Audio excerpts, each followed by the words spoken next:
I was in my, I don't know, mid to late 20s and had some friends that were doing a Bible study or a weekly Bible study. I can't remember exactly, but we got into the Sermon on the Mount and Jesus said, when you fast. So there was a cultural fasting that I had in the New Testament that I had never grown up with and didn't really know what it didn't really know what it was for, and was kind of confused. But Jesus was pretty adamant about when you fasted to not look like you're fasting. And so it occurred to me at that time that I didn't know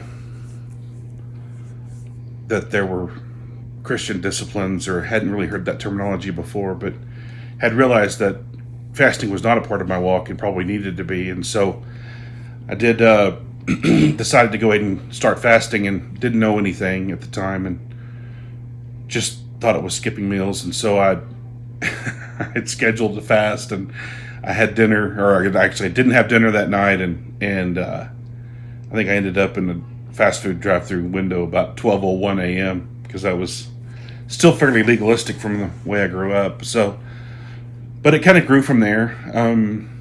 Most of the time, I would fast for clarity. I would fast for reasons beyond something that was tangible. I would do it to maybe clear my head, or even make some big life decision, or even just to kind of get close to God when I wasn't feeling like my walk was effective. And learned a lot through the years, and it's definitely a muscle that you have to work out. It feels really awkward at first. It's hard to quantify any kind of effect from it in the beginning, but what it really did for me over the years, because it comes and goes in waves just like most things do, but what it really did for me over the years was it it made my conversations with God more candid. And I started dropping, or I quit using normal church phrases that were in normal church prayers, and started to really look at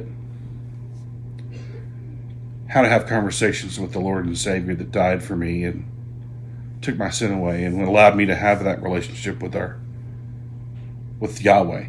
And so my soul was running the show, not my body. And so the cravings of the world were going to come secondary to my craving for God and that relationship with Him. And so one of the longest fasts I had was during my divorce, and needing, all of the distractions to just quiet down. And you hit a pace that's fun and interesting, and you hit a pace that's, or you hit a clarity that's unmatched really when you fast. And so I would just encourage you to start. It's not easy, but it's challenging. It's not that fasting changes God or gets God's attention. It in fact changes us and changes our attention. And so if you need encouragement, or if you need help, or if you need some, I don't have it all figured out by any stretch of the imagination. And those of you that know me well know I have some proclivities to things I probably shouldn't, but also understand that there's a God that's greater than my obedience. There's a grace that goes beyond my own patience level, and there's a mercy that gets me up in the mornings that exceeds far any expectation that I might ever have. So